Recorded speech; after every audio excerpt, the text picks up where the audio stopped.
Our wager of the day, Thursday, January 23rd. We'll head over to Aqueduct and do an early pick three series of races that are filled with modest horses, so we'll see how it plays out. But in the opener, I have it 5, 1, and 3. The 6 is in the 4th spot. Horses in parentheses can be used in case of scratches if you're interested. But I put number 5 on top, Hattie Carroll by Flame Away, who's a good sire of win early types. This one hasn't gotten it done yet, but now goes maiden special weight to maiden claiming off a couple of improving efforts number-wise. We'll see if that can continue. Tale of the Tail is by Vacoma. That one, obviously a very good first out sire, or win early sire. Again, this one hasn't done it. Dropped in for the tag last time and really didn't improve a whole lot, but adds blinkers and Lasix today. I'll give this one another shot with that sire on top, and then Late Thoughts in the 3rd spot.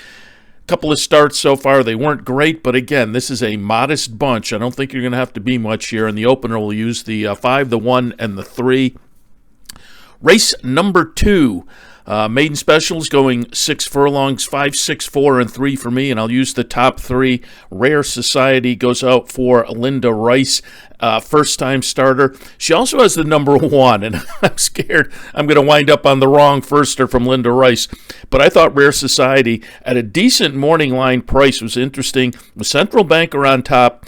The dam produced a sibling called Awesome Check that was 4th in debut, then a 2nd, then 1. So there was some win early there.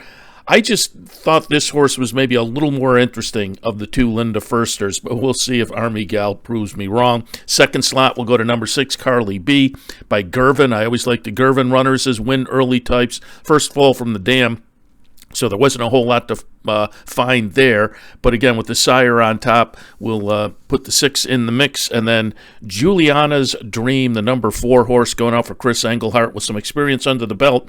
And it was an okay try. It was leading much of the way and then faded a little bit late, but the kind to build on. So 5, 6, and 4 on the ticket in the 2nd race, and we'll go 40 in the 3rd. I have the Linda Rice entry on top. It's 7 to 5 on the morning line, though.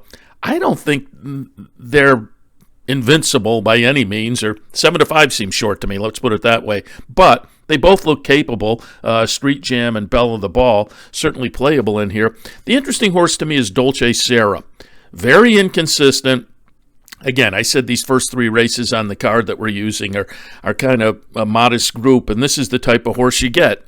You get a decent run or a terrible run. And less than a couple of weeks ago, we had one of those poor performances. You see a trouble line. Watching the replay, I had a little bump out of the gate and went to the back of the pack, but just never really did anything. But if you go back 4 starts, you saw a bad performance followed up by an okay performance. If you go back to June, this horse won it a mile right here at Aqueduct. So at a price, I'll put Dolce Sarah in the mix. Carbon and Karen's Honor, the 4 and the 5, also look capable, again, in and amongst a relatively modest group. So in the 3rd, the 1 entry, 3, 4, and 5. There it is, your wager of the day. Pick 3 action kicking off in the opener at Aqueduct on Thursday. Make sure to follow us on Twitter and Instagram, and if you're watching on YouTube, like, subscribe, and comment.